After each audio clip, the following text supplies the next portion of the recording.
Vincent Benjamin की ओर से सभी भाइयों और बहनों को स्वतंत्रता दिवस की बहुत बहुत शुभकामनाएं और जय मसीह की। मेरे प्रियो, हमारा देश 15 अगस्त 1947 को स्वतंत्र हुआ और इस वर्ष हम 74वां स्वतंत्रता दिवस मना रहे हैं। इससे पहले कि हम वचन पे मनन करें, परमेश्वर का धन्यवाद करते हैं आज के दिन के लिए, और धन्यवाद के साथ बाइबल से 2 जगह से हम पाठ सुनेंगे।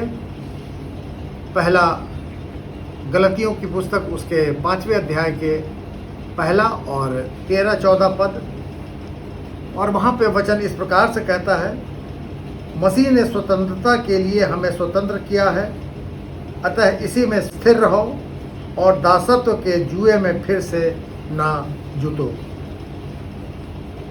13 और 14 पद ये कहता है, हे भाइयों, तुम स्वतंत्र होने के लिए बुलाए गए हो, परंतु ऐसा ना हो कि ये स्वतंत्रता शारीरिक कामों के लिए अवसर बने, वरन प्रेम से एक दूसरे के दास बनो, क्योंकि सारी व्यवस्था इस एक ही बात में पूरी हो जाती है कि तू अपने पड़ोसी से अपने समान प्रेम रख। और दूसरा पाठ हम देखेंगे और वो है यूहन्ना रचित सुसमाचार उसके 8वें अध्याय के 31 से 36 पद, और वहाँ पर इस प्रकार से लिखा है कि तब यीशु ने उन यहूदियों से जिन्होंने उस पर विश्वास किया था कहा, यदि तुम मेरे वचन में बने रहोगे तो सचमुच में मेरे चेले ठहरोगे, तुम सत्य को जानोगे और सत्य तुम्हें स्वतंत्र करेगा। उन्होंने उसको उत्तर दिया, हम तो अब्राहम के वंश के हैं और कभी किसी के दास नहीं हुए, फिर तू कैसे कहता है कि तुम स्वतंत्र हो जाओगे? यीशु ने उनको उत्तर दिया, मैं तुमसे सच सच कहता हूँ कि जो कोई पाप करता है वो पाप का दास है। दास सदा घर में नहीं रहता, परंतु पुत्र सदा रहता है। इसलिए यदि पुत्र तुम्हें स्वतंत्र करेगा तो सचमुच तुम स्वतंत्र हो जाओगे। ये परमेश्वर का वचन है, और परमेश्वर की आशीष उसके वचन के पढ़े और सुने जाने पे बहुतायत से हो। आइए हम प्रार्थना मांगेंगे। प्रभु जी, धन्यवाद देते हैं आज के इस सुंदर पवित्र दिन के लिए और विशेष दिन के लिए, जिस दिन हमारा देश स्वतंत्र हुआ गुलामी से। हर एक जन को, हर एक देशवासी को और हमारे देश को आशीषित करिए, यहाँ पे किसी भी प्रकार की कोई कमी ना हो, और सच्चे माने में जो स्वतंत्रता आप देना चाहते हैं प्रभु, वो एक एक जन को प्राप्त हो, कि हर एक आदमी पाप रहित हो जाए, उसका जीवन पाप के दासत्व से छूट जाए। सबों के साथ होइए, हमारी सहायता करिए, सबों को, एक एक जन को बहुतायत की आशीष दीजिए। इस प्रार्थना को प्रभु यीशु मसीह पवित्र और मधुर नाम से मांगते हैं, सुनिए और ग्रहण कर लीजिए, आमीन। मेरे प्रियो, परमेश्वर का धन्यवाद आज के दिन के लिए, कि जब हम आज अपना 74वां स्वतंत्रता दिवस मना रहे हैं, और एक बार फिर से डॉक्टर विंसेंट बेंजामिन की ओर से आप सभी को स्वतंत्रता दिवस की बहुत बहुत शुभकामनाएं। हमारा देश लगभग 350 वर्ष मुग़लों के गुलामी में रहा, और लगभग 150 वर्ष अंग्रेज़ों की गुलामी में रहा। यानी कि इस प्रकार से लगभग हमारा देश 500 वर्ष तक गुलाम रहा। हमारे देश को आज़ाद करने में राष्ट्रपिता महात्मा गांधी का बहुत बड़ा योगदान रहा। और उनका नाम प्रमुख लीडर के रूप में जाना जाता है, लिया जाता है कि उनके कारण ही हमारे देश को स्वतंत्रता मिली, गुलामी से आज़ादी मिली। गांधी जी बाइबल से बहुत ज़्यादा प्रभावित थे और चाहे इस बात को कोई माने ना माने, नए नियम के पहाड़ी उपदेश उनके सबसे पसंदीदा, उनके फेवरेट पद थे। सरमन ऑन माउंट, और इस पूरे पहाड़ी उपदेश को गांधी जी बहुत ज़्यादा पसंद किया करते थे। प्रभु यीशु मसीह की वो शिक्षा कि यदि कोई तुम्हारे एक गाल पे थप्पड़ मारे तो उसकी ओर दूसरा भी फेर दो, ये अक्सर वो बोला करते थे। और लोगों ने इस बाइबल के कथन को महात्मा गांधी के नाम से बताना शुरू कर दिया कि गांधी जी ऐसा कहते हैं। और आज भी यही बात जो मसीही लोग नहीं हैं, गैर मसीहियों के बीच में प्रचलित है कि ये महात्मा गांधी ने ऐसा कहा था। मैं समझता हूं कि शायद बहुत कम लोग ये जानते हों कि मसीहियों के द्वारा भी हमारे देश भारत की आज़ादी में बहुत बड़ा योगदान दिया गया है। और उनके नाम शायद बहुतों को नहीं मालूम होंगे। मैं उनके नाम आप सबों के सामने रखना चाहता हूँ, बताना चाहता हूँ। और सारे नाम तो मैं नहीं गिनवा पाऊँगा क्योंकि समय लग जाएगा, लेकिन फिर भी प्रमुख नाम जिनमें से Deenabandhu C.F. Andrews, Madhusudan Das, J.C. Kumarappa, Brahmabandhab Upadhyay, George Joseph, Joachim and Violet Alva, H.C. Mukherjee, A.J. John, Joseph Baptista, Lambert, Mascarenhas, Kalicharan Banerjee, K T Paul, Cyprian Alvares, Marcel D'Souza, Paul Ramasamy, Venkat Chakkarai, Therthundiyil Titus, T.M. Varghese, Anna Mascarenhas, Akkamma Cherian, Philipose E. John वगैरह। ये कुछ उन मसीहियों के नाम हैं जिन्होंने बहुत बढ़ चढ़ करके भारत की आज़ादी के लिए, भारत को गुलामी से छुड़ाने के लिए आज़ादी की लड़ाई में हिस्सा लिया। और चाहे लोग उनके नाम को जानते हों, याद करते हों या ना ये करते हों, लेकिन ये सत्य है कि मसीहियों का भी भारत की आज़ादी में बहुत बड़ा योगदान रहा है। बाइबल में हम देखते हैं कि गुलामी के संबंध में बहुत डिटेल में बातें बताई गई हैं कि किस प्रकार से इस्राएली मिस्र के गुलाम रहे और किस प्रकार से गुलामों की खरीद फरोख्त होती थी। और इस्राएली जो थे वो 400 से लेकर के 430 वर्ष तक वर्णन है कि मिस्र की गुलामी में रहे। अगर इसका वर्णन हम देखते हैं तो उत्पत्ति की पुस्तक उसके 15 अध्याय के 13 पद और निर्गमन के पुस्तक उसके 12 अध्याय के 40 और 41 पद और गलतियों के पुस्तक उसके 3 अध्याय के 16 और 17 पद में पाया जाता है। इस्राएलियों को गुलामी से छुटकारे के लिए मुख्य रूप से मूसा, यहोशू, साउल, होशे, गिडियन, एजरा, एस्तर, दाऊद, यशाया, जर्मया, योना, मीका, हग्गई, जकरिया, डैनियल, हिस्केल वगैरह नबियों ने अगुवे के रूप में हिस्सा लिया, लोगों की रहनुमाई की, अगुवाई की। उनके नाम लिए जाते हैं। इन लोगों को परमेश्वर ने चुना था। तो अब तक हमने अपने देश और इस्राएलियों की गुलामी के संबंध में देखा। 2 प्रकार की गुलामी हमने देखी, एक राष्ट्र की गुलामी और दूसरी व्यक्तियों की गुलामी। राष्ट्र की गुलामी हमने देखी कि किस प्रकार से इस्राएलियों को गुलामी से छुड़ाकर परमेश्वर ने उन्हें ब्लेस किया और आज इस्राएल एक राष्ट्र के रूप में स्थापित हो चुका है, जिसकी स्थापना 14 मई 1948 को हुई। तो एक राष्ट्र, वो राष्ट्र जो परमेश्वर के साथ रहता है, परमेश्वर उसको स्वतंत्र राष्ट्र के रूप में स्थापित कर देता है। इसी प्रकार से अगर एक इंडिविजुअल, व्यक्तिगत गुलाम, वो परमेश्वर की संगति में रहता है तो परमेश्वर उसको बुद्धि देता है और उस बुद्धि का प्रयोग कर करके वो गुलाम जो है बुलंदियों पे पहुंच जाता है।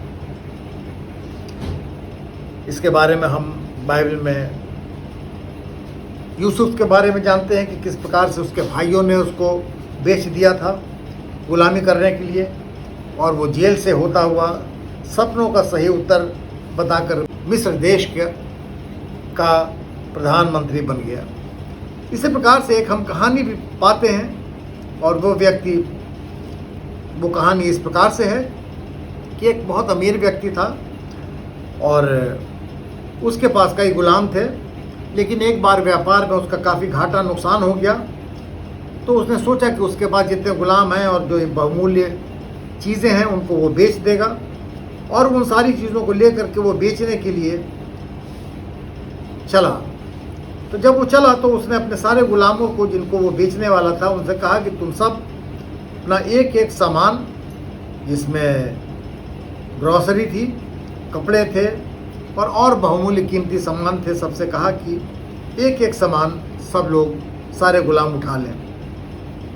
और एक गुलाम था जिसका नाम ईसप था, और उसने एक सबसे बड़ा भारी गट्ठर उठा लिया, और सभी ये देख करके हंसने लगे कि ये बहुत बड़ा मूर्ख है कि इसने इतना बड़ा बोझ अपने ऊपर उठा लिया है। और उस गट्ठर में खाने पीने का सामान रखा हुआ था, और ऐसा हुआ कि जब वो आगे बढ़ने लगे चल करके, तो रास्ते भर वो भोजन करने के लिए उसमें से खाना निकालते, तो थोड़ी थोड़ी देर के बाद उसका बोझ जो था वो हल्का होने लगा, जबकि और गुलामों का बोझ जो था, जितना उन्होंने उठाया था उतना का उतना बना रहा। और जब वो आखिर अपनी मंजिल पे पहुंच गए तो वहाँ पर उसका गट्ठर जो था लगभग खाली हो गया था बिल्कुल, जबकि और लोग अपने बोझ के तले दबे हुए उस स्थान तक पहुँचे थे। और फिर जब गुलामों को बेचने की बारी आई तो वहाँ पे एक ज़ैंथस नामक अमीर आदमी आया जिसको गुलामों की ज़रूरत थी, और उसने सारे गुलामों से पूछना शुरू किया, और हर गुलाम अपने बारे में बढ़ चढ़ करके बता रहा था कि कोई कहता वो बहुत अच्छा कारीगर है, कोई कहता बहुत अच्छा बावर्ची है, कोई कहता बहुत अच्छा बढ़ई है, कोई कहता बहुत अच्छा माली है, कोई कहता कि वो घोड़ों की देखभाल बहुत अच्छी तरीके से करता है, तो कोई बताता कि वो बहुत अच्छा हाउसकीपर है। इस प्रकार से वो एक एक करके उसने लगभग सारे गुलामों को खरीद लिया। लास्ट में जब उसने ईसप से पूछा तो ईसप ने उस अमीर आदमी से कहा कि सर, अब तो आपने सारे काम के लोगों को जो आपकी ज़रूरत के हिसाब से थे खरीद लिया है, तो अब मेरे लिए तो काम कोई बचा नहीं, इसलिए मुझको छोड़ दिया जाए तो ज़्यादा अच्छा होगा। तो उस व्यक्ति ज़ैंथस ने ईसप की बुद्धिमानी को देख करके वो बहुत खुश हुआ, और उसने ईसप को भी खरीद लिया और उसको लेकर के अपने जिस आइलैंड में, द्वीप में रहता था, जिसका नाम सामोस था, सबको लेकर के गया। और उसने ईसप को उसकी होशियारी को देखते हुए सारे गुलामों के ऊपर सुपरवाइज़र बना दिया। ईसप जो था उसके अंदर कुछ क्वालिटीज़ ऐसी थी कि वो चिड़ियों और जानवरों की भाषा को समझता था, और फिर वो अपने साथ जो लोग होते थे उनको बता करके कि वो जानवर या चिड़िया क्या बोल रही है, लोगों के सामने उन सारी बातों को खोल देता था, जिससे कि सारे लोग बड़े आश्चर्यचकित होते थे और बहुत खुश भी होते थे। और इस प्रकार से जब ये योग्यता ज़ैंथस ने देखी ईसप के अंदर, तो उसने कुछ समय बाद ये सबको आज़ाद कर दिया। मेरे प्रियो, हमने देखा कि किस प्रकार से एक राष्ट्र जो परमेश्वर की नज़दीकी में चलता है वो स्वतंत्र राष्ट्र के रूप में स्थापित हो जाता है। इसी प्रकार से हमने देखा कि किस प्रकार से एक व्यक्ति, एक इंडिविजुअल स्लेव, गुलाम जो परमेश्वर की नज़दीकी में चलता है वो एक देश में सर्वोच्च पद पर पहुंच जाता है। किसी राष्ट्र या इंसान की गुलामी के अलावा एक और भी गुलामी है, और वो गुलामी है शैतान की गुलामी, पाप की गुलामी। और इस गुलामी से स्वतंत्रता सबसे महत्वपूर्ण और कठिन है, जो सिर्फ प्रभु यीशु मसीह ही दे सकते हैं। पुराने नियम में चरवाहे के द्वारा पाप के छुटकारे के लिए भेड़ों को, मेमनों को बलिदान किया जाता था। लेकिन नए नियम में उस चरवाहे ने भेड़ों के लिए अपने आप को कुर्बान कर दिया, ताकि भेड़ों को उनके पाप से छुटकारा मिल जाए, उनके पाप क्षमा किए जा सके, उस पाप के बंधन से, बॉन्डेज से उनको छुटकारा मिल सके। मनुष्य पाप का गुलाम क्यों बन जाता है? इसका पहला कारण हम पाते हैं कि मनुष्य का जन्म ही पाप के साथ हुआ है। वचन कहता है भजन संहिता उसके 51 अध्याय के 5वें पद में कि देख, मैं अधर्म के साथ उत्पन्न हुआ और पाप के साथ अपनी माता के गर्भ में पड़ा। तो मनुष्य का जन्म ही पाप के साथ हुआ है, अपने अधर्म के साथ वो उत्पन्न हुआ है। तो स्वभाव से ही मनुष्य पाप करने वाला है। इसके हमारे मनुष्य के स्वभाव में ही पाप करना हो जाता है, और मनुष्य पाप का गुलाम हो जाता है, दास हो जाता है। और जब कोई किसी का दास हो जाता है, मजदूर हो जाता है, तो वचन कहता है यूहन्ना रचित सुसमाचार उसके 8वें अध्याय के 34 पद में कि यीशु ने उनको उत्तर दिया कि मैं तुमसे सच कहता हूं कि जो कोई पाप करता है वो पाप का दास है। तो जो पाप करता है वो पाप का दास हो जाता है, उसका सेवक हो जाता है, मजदूर हो जाता है। और जब आदमी, कोई मनुष्य पाप का गुलाम बन जाता है, दास बन जाता है, मजदूर बन जाता है, तो एक मजदूर को उसकी मजदूरी मिलना भी बहुत ज़रूरी है, और वो मजदूरी है मौत। क्योंकि वचन कहता है रोमियो की पुस्तक उसके 6 अध्याय के 23 पद में कि क्योंकि पाप की मजदूरी तो मृत्यु है, परंतु परमेश्वर का वरदान हमारे प्रभु यीशु मसीह में अनंत जीवन है। तो पाप की मजदूरी जो है वो मौत है।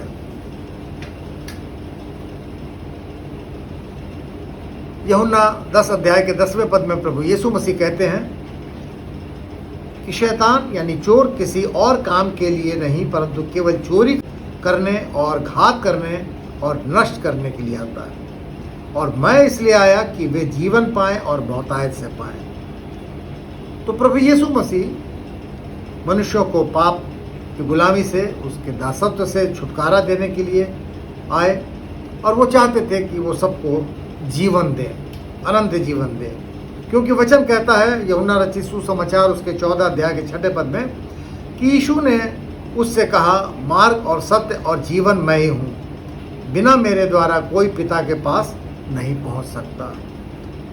तो यीशु मसीह ही हमको परमेश्वर पिता के पास पहुँचा सकते हैं, क्योंकि वो जीवन, मार्ग और सत्य है।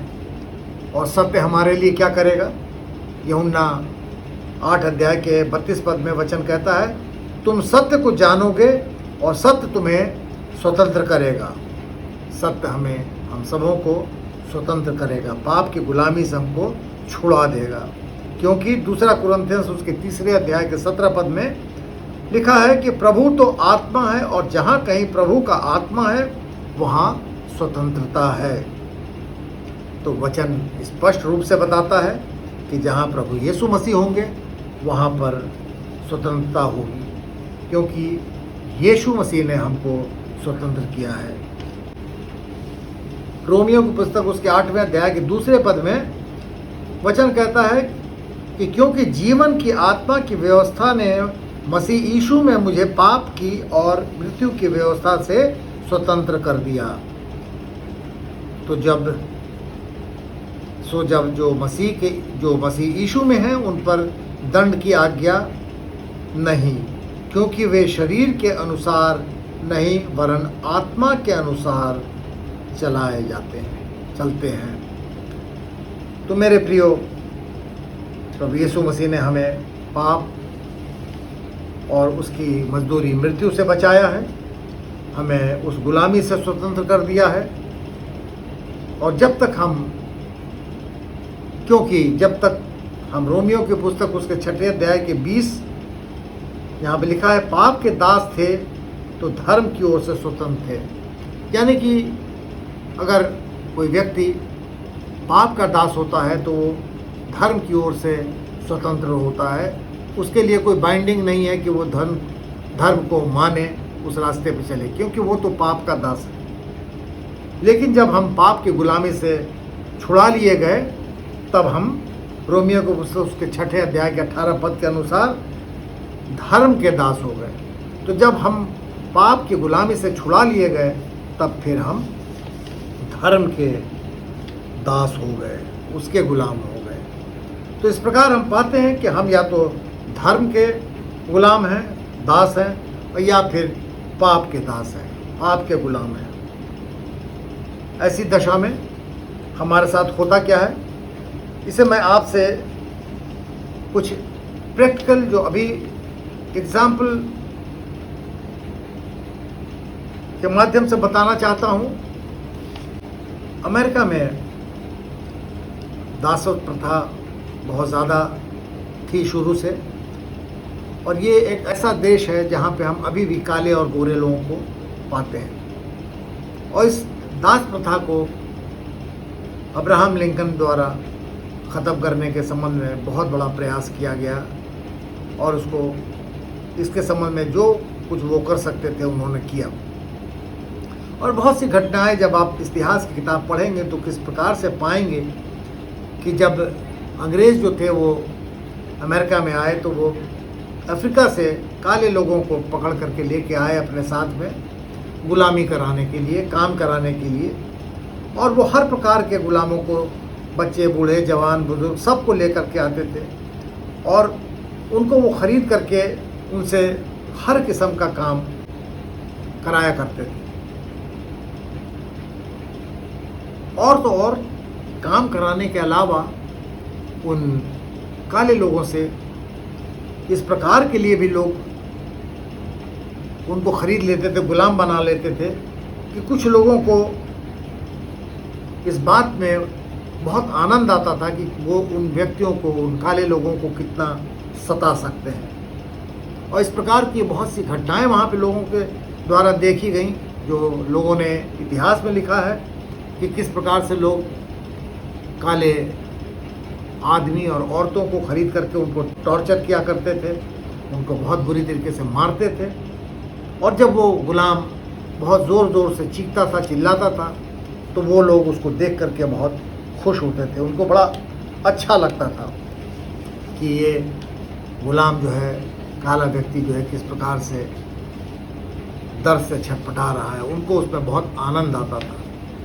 अभी एक बहुत हाल में एक अमेरिका के अंदर घटना हुई जो 25 मई 2020 को हुई है, और वहाँ पे एक काला व्यक्ति जिसका नाम जॉर्ज फ्लॉयड, जिसकी उम्र 46 साल थी, और वो एक दुकान पर गया और उसने वहाँ सिगरेट खरीदी, और व्यक्ति, उस दुकानदार ने उसके ऊपर एक आरोप लगा दिया कि इस व्यक्ति ने सिगरेट के खरीदने के लिए, उसके मूल्य के लिए उसने नकली नोट उसको दे दिए हैं। और वहाँ पर एक सफ़ेद वाइट पुलिस ऑफिसर था जिसका नाम था डेरेक चाविन, और उसने उस काले व्यक्ति जॉर्ज फ्लॉयड को पकड़ लिया, उसके हाथ में हथकड़ी लगा दी और फिर उसको मारना शुरू किया, और इतनी बुरी तरीके से उसको मारना शुरू किया कि उसको ज़मीन पर उसने गिरा दिया। और उस जॉर्ज फ्लॉयड के हाथ बंधे हुए थे और वो चिल्ला रहा था कि मैंने कोई गलत काम नहीं किया, मैंने नकली नोट नहीं दिए हैं, लेकिन फिर भी उस गोरे आदमी ने उसकी कुछ भी नहीं सुनी और अपने घुटनों से उसके गर्दन को बुरी तरीके से दबाया। और इतनी देर तक, लगभग 3 मिनट तक उसके गर्दन को दबाए रहा और वो काला व्यक्ति चिल्लाता रहा कि देखो, आई कांट ब्रीद, मैं सांस नहीं ले पा रहा हूँ, मुझको छोड़ दो। लेकिन उस गोरे व्यक्ति को दया नहीं आई और वो उसको उस समय तक दबाता रहा जब तक कि वो व्यक्ति मर नहीं गया, उसका देहांत नहीं हो गया। तो मेरे प्रियो, कभी कभी हम पाते हैं कि किस प्रकार से पुराने समय में लोगों के द्वारा जो किया जाता था, कुछ वैसा ही व्यवहार आज भी, जो ये मान के चलते हैं कि काले लोग उनके गुलाम हैं, वैसा ही व्यवहार उनके साथ आज भी करते हैं। ठीक इसी प्रकार से हमारे देश में भी बहुत से हम पाते हैं स्थिति कि जब हमारे यहाँ दलित भाई बहनों के साथ उच्च जाति के लोग बुरा व्यवहार करते हैं, उनको अपने गुलाम के तरीके से समझते हैं, वो ये मान के चलते हैं कि ये हमारी सेवा करने के लिए ही पैदा हुए हैं। मेरे प्रियो, ये गुलामी तो मनुष्यों के बीच की गुलामी है, लेकिन वैसे ही हम शैतान के भी गुलाम हो जाते हैं। अगर हम यूहन्ना रचित सुसमाचार उसके 8वें अध्याय के 31 से 36 पद को जो अभी पढ़ा गया, हमने सुना, तो हम पाते हैं कि हम सांसारिक चीज़ों में, सांसारिक आनंद में, चाहे वो सेक्स के रूप में हो, चाहे इलीगल पैसे के रूप में हो, पर शैतान हमको फंसा करके इन सारी पाप में, एक्टिविटीज़ में फंसाता है और फिर हमको नर्क की आग में ढकेल देता है। और फिर वो बहुत ज़्यादा खुश होता है जब वो देखता है कि किस प्रकार से एक इंसान की आत्मा को उसने बर्बाद कर दिया है। हमें इस नर्क की आग से छुड़ाने के लिए प्रभु यीशु मसीह ने अपने लहू का मोल दे करके हमको खरीद लिया। जैसा कि गलतियों की पुस्तक उसके 3 अध्याय के 13 पद में वचन कहता है, मसीह ने जो शापित बना हमें मोल लेकर व्यवस्था के शाप से छुड़ाया, क्योंकि लिखा है कि जो कोई काठ पर लटकाया जाता है वो शापित है। तो प्रभु यीशु मसीह ने अपने लहू का मोल दे करके हमको हमारे पापों से छुटकारे के लिए हमको खरीद लिया।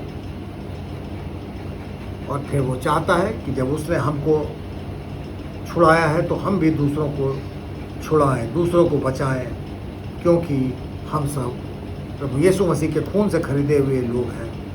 प्रेरितों के कार्य उसके 20वें अध्याय के 28 पद में वचन कहता है, इसलिए अपनी और अपने पूरे झुंड की चौकसी करो, जिसमें पवित्र आत्मा ने तुम्हें अध्यक्ष ठहराया है कि तुम परमेश्वर की कलीसिया की रखवाली करो, जिसे उसने अपने लहू से मोल लिया है।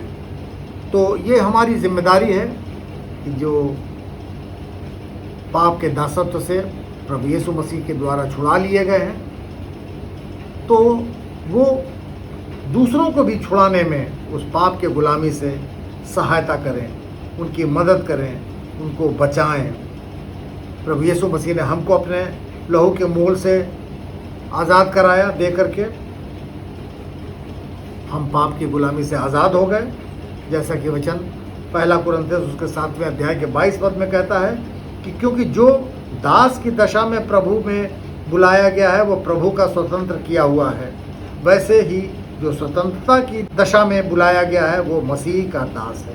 तो जब हम पापी थे और प्रभु यीशु मसीह ने हमको बुला लिया अपने पास, तो हमको स्वतंत्र कर दिया। और जब हम स्वतंत्र हो करके प्रभु यीशु मसीह के पास आ जाते हैं, तो फिर हम प्रभु यीशु मसीह के दास हो जाते हैं। तो इसलिए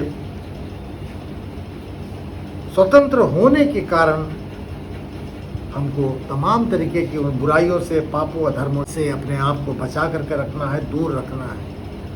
पहला पत्र उसके 2 अध्याय के 16 पद में वचन कहता है, अपने आप को स्वतंत्र जानो, पर अपनी इस स्वतंत्रता को बुराई के लिए आड़ ना बनाओ, परंतु अपने आप को परमेश्वर के दास समझकर चलो। तो जब हम स्वतंत्र हो गए तो हमको उस पापमय जीवन से अपने आप को बिल्कुल दूर कर लेना है।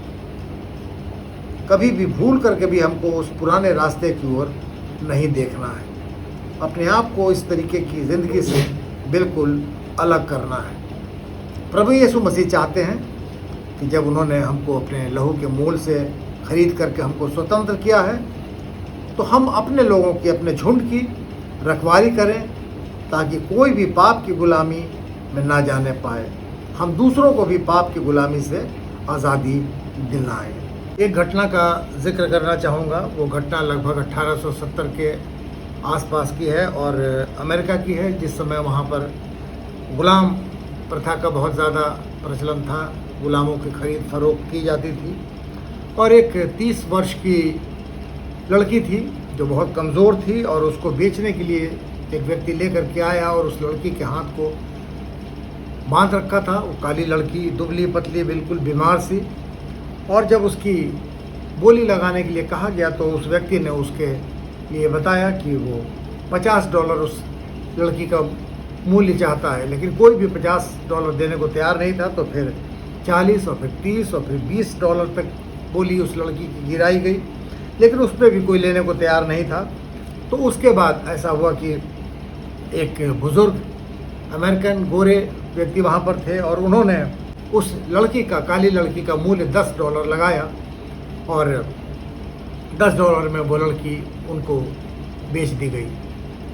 और फिर जब वो बुज़ुर्ग वहाँ से उस लड़की को ले करके अपने घर, जो उनका घर वहाँ से लगभग 3 किलोमीटर दूर था, चले, तो उन्होंने उस लड़की को उसकी कमीज़ के कॉलर से पकड़ा और लगभग घसीटते हुए उसको अपने घर तक ले करके गए, ताकि लोग जब देख रहे थे रास्ते में तो उनको ये लग रहा था कि देखो ये बुजुर्ग आदमी कितना कट्टर हृदय का है कि इस लड़की को किस बुरी तरीके से घसीटता हुआ अपने घर को ले जा रहा है।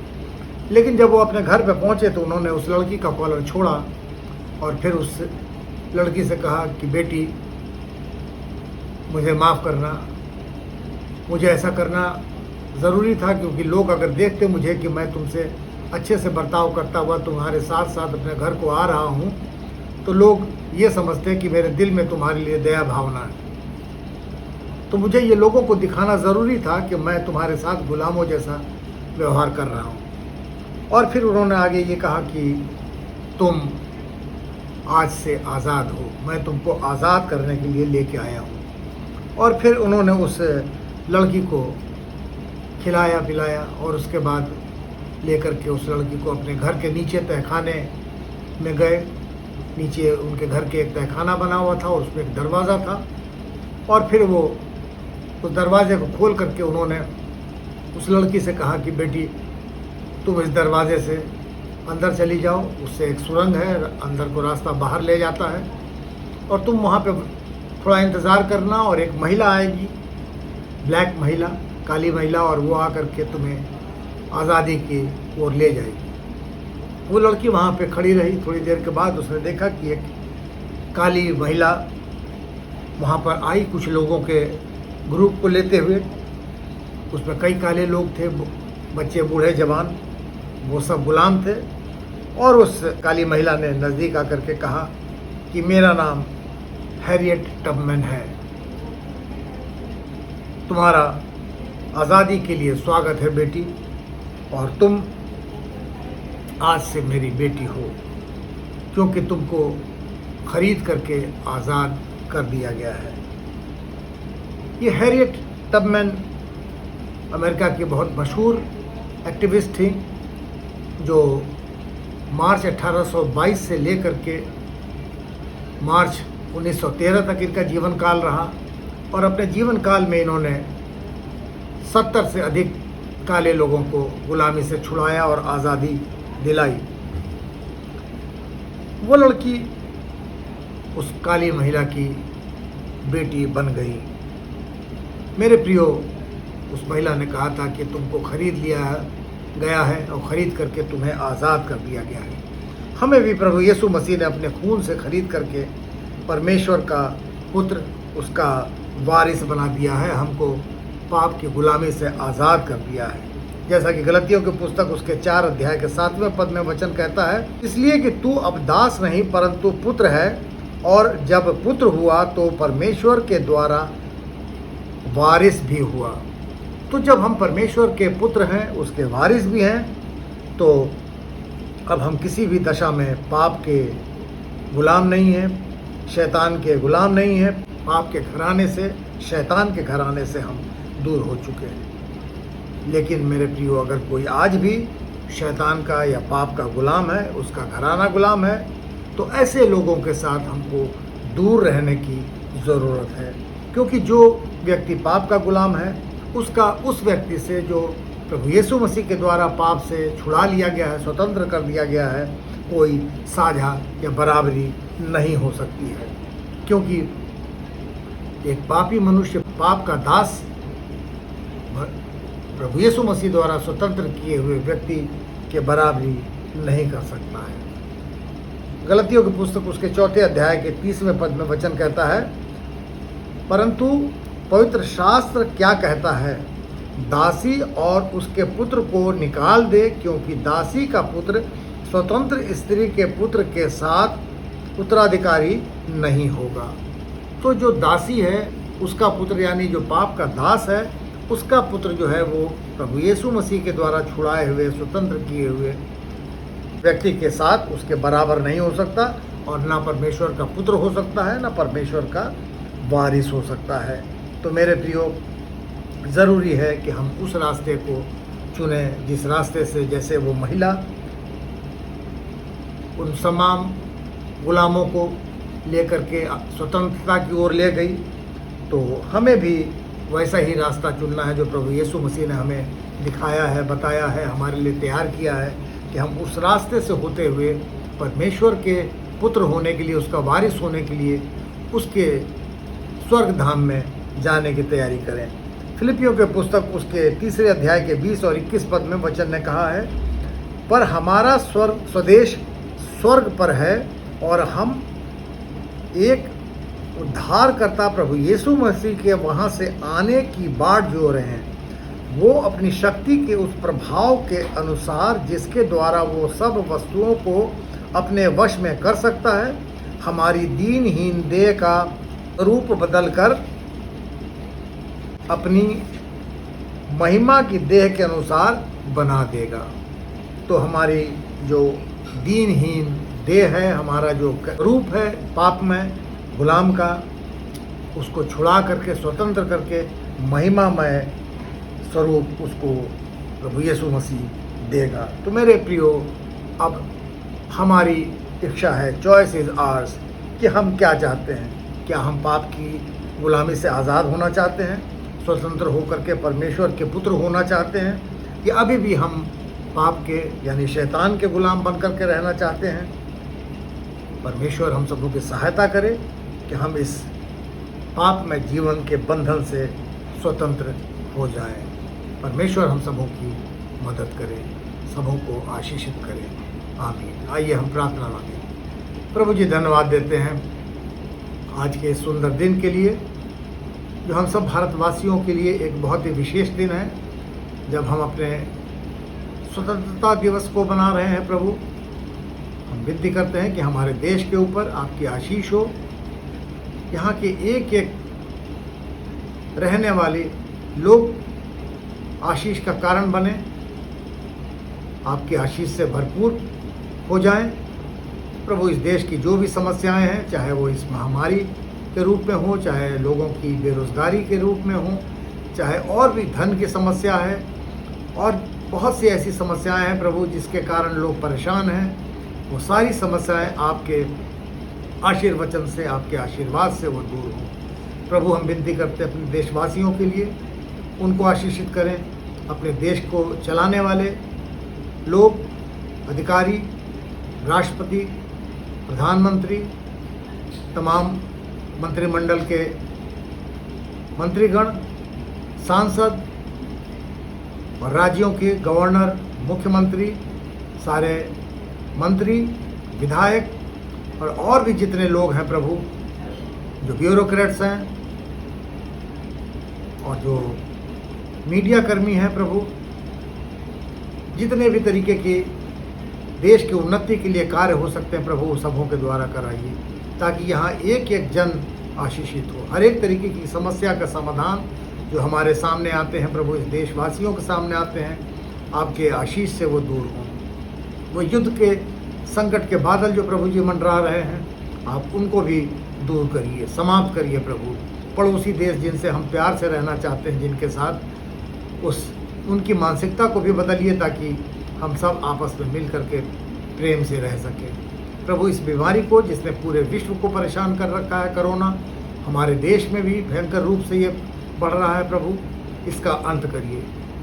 इस दुआ के द्वारा, दवा के द्वारा प्रभु आप बेहतर जानते हैं। आप अपनी सामर्थ्य हाथ का, प्रबल हाथों का प्रभु प्रयोग करिए, बढ़ाइए प्रभु पूरे विश्व के ऊपर, हमारे देश के ऊपर उस सामर्थ्य हाथ से छूइए, ताकि ये बीमारी दूर हो सके, इसका नाश हो सके प्रभु। एक एक जन को आशीषित करिए। हम अपने मसीही कलीसियाओं के लिए विनती करते हैं और मसीही क्लर्जी के लिए विनती करते हैं, तमाम पास्टर्स के लिए, बिशप्स के लिए, मॉडरेटर के लिए और जो भी दूसरे डिनोमिनेशंस के लोग हैं प्रभु, एक एक जन के लिए विनती करते हैं। डायसिस के लिए, कॉन्फ्रेंसेस के लिए, सबों को आशीषित करिए। हम हर एक धर्म के लोगों के लिए प्रभु जी विनती करते हैं, चाहे वो किसी भी धर्म के हों, उन सबों की रक्षा करिए प्रभु जी। और जिन्होंने इस बीमारी में दुख उठाया है, अपने लोगों को खोया है प्रभु, उनसे शांति दीजिए। जो सेवकाई में लगे हैं प्रभु जी, medical staff, non medical staff, सबों की रक्षा करिए। उन्हें समझ दीजिए कि वो सचमुच में बीमारों की रक्षा करते हैं, तो उनको बड़ा प्रतिफल आपके द्वारा उनको दिया जाएगा। हमारे पाप और धर्म को क्षमा करें। और आज जब हम अपने स्वतंत्रता दिवस को अपने देश के मना रहे हैं प्रभु, तो हम सबों को हमारे पापों और धर्म से भी क्षमा करते हुए हमें स्वतंत्र करिए, कि हम कभी भी मुड़ करके उन गलत बातों की ओर, पापमय जीवन की ओर, उस पाप की गुलामी की ओर ना लौटने पाए। हमें शक्ति दीजिए, हमारी सहायता करिए। इस प्रार्थना को प्रभु यीशु मसीह के पवित्र मधुर नाम से मांगते हैं, सुनिए और ग्रहण कर लीजिए। आमीन। जय मसीह, जय मसीह।